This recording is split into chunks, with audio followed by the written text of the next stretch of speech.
Welcome back to another quick guide today. We'll walk you through how to open iPhone Gallery in laptop.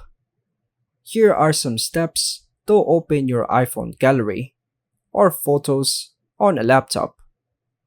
First, unlock your iPhone and connect it to your laptop using a USB cable.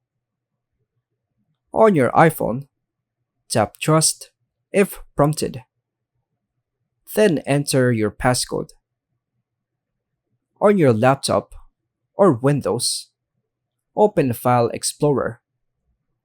Under this PC, you'll see your iPhone listed. Double-click on it.